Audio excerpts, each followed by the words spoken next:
Hi friends, happy Ugadi. ನಾನು ನಿಮ್ ಭಾರತಿ ವಿಜಿ ಬೆಂಗಳೂರಿಂದ. ಇವತ್ತಿನಿಂದ ನಂದೊಂದು ಹೊಸ ಚಾನಲ್ ಸ್ಟಾರ್ಟ್ ಆಗ್ತಾ ಇದೆ ಸೋಷಿಯಲ್ ಮೀಡಿಯಾ ಪ್ಲಾಟ್ಫಾರ್ಮ್ ಅಲ್ಲಿ. ಟೈಮ್ ಪಾಸ್ ಆ 10 ಮಿನಿಟ್ಸ್ ಅಂತ. ಈ 10 ಮಿನಿಟ್ಸ್ ಅಲ್ಲಿ ಮಾಡೋ ವಿಡಿಯೋ ಪ್ರತಿ ಒಂದು ನಿಮ್ಗೆ ಯೂಸ್ ಆಗೋಂಗಿರ್ಬೇಕು ಅನ್ನೋ ತರ ಪ್ಲಾನ್ ಮಾಡಿದ್ದೀನಿ.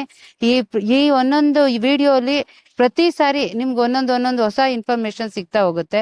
ಅದು ಬಂದು ಎಕ್ಸಸೈಸ್ ಇರ್ಬೋದು, ಟ್ರಾವೆಲ್ ಇರ್ಬೋದು, ಹೋಟ್ಲ್ ಬಗ್ಗೆ ಇರ್ಬೋದು, ಮನೇಲಿ ನಾವು ಹೆಲ್ದಿಯಾಗಿ ಮಾಡ್ಕೊಂಡು ತಿನ್ನೋದ್ರ ಬಗ್ಗೆ ಇರ್ಬೋದು, ಪ್ರತಿ ಒಂದರ ಬಗ್ಗೆನು. ಇದು ಯಾವುದು ಟೈಮ್ ವೇಸ್ಟ್ ಅಲ್ಲ. ಟೈಮ್ ಪಾಸ್ ಮಾಡೋದು ಅಂದ್ರೆ ಟೈಮ್ ವ್ಯರ್ಥ ಮಾಡೋದು ಅಂತ ಅಲ್ಲ, ಟೈಮ್ ನ ಯೂಸ್ ಮಾಡ್ಕೊಳ್ಳೋದು ಅಂತ. ಈ 10 ಮಿನಿಟ್ಸ್ ನೀವು ನನ್ನ 10 ಮಿನಿಟ್ಸ್ ವಿಡಿಯೋ ಅಲ್ಲಿ ಏನು ಹೊಸ ಇನ್ಫಾರ್ಮೇಶನ್ ಬರುತ್ತೆ ಅಂತ ಕಾಯೋಂಗಿರ್ಬೇಕು ಅಂತ ಒಂದು ಚಾನೆಲ್ ಸ್ಟಾರ್ಟ್ ಮಾಡ್ತಾ ಇದ್ದೀನಿ. ಯೂಟ್ಯೂಬ್ ಅಲ್ಲಿ ನೋಡ್ತಾ ಇದ್ರೆ ಸಬ್ಸ್ಕ್ರೈಬ್ ಮಾಡ್ಕೊಳ್ಳಿ, ಫೇಸ್ಬುಕ್ ಅಲ್ಲಿ, ಇನ್ಸ್ಟಾಗ್ರಾಮ್ ಅಲ್ಲಿ ಫಾಲೋ ಮಾಡಿ, ನಿಮ್ಗೆ ಇಷ್ಟ ಆದ್ರೆ ಲೈಕ್ ಮಾಡಿ, ನಿಮ್ ತರ 10 ಜನ ಫ್ರೆಂಡ್ಸ್ಗೆ ಶೇರ್ ಮಾಡಿ. ಒಟ್ನಲ್ಲಿ ನನಗೆ ಬೆಂಬಲ ಕೊಡಿ, ಸಹಕರಿಸಿ, ಸಪೋರ್ಟ್ ಮಾಡಿ. ನಿಮ್ಮ ಬೆಂಬಲ ನನಗೆ ತುಂಬಾ ಮುಖ್ಯ. ಈ ಹೊಸ ಚಾನೆಲ್ನ ನಾನು ನಿಮ್ಗೆಲ್ಲ ಯೂಸ್ ಆಗೋಂಗ್ ಮಾಡ್ಕೊಡ್ತೀನಿ. Thank you friends.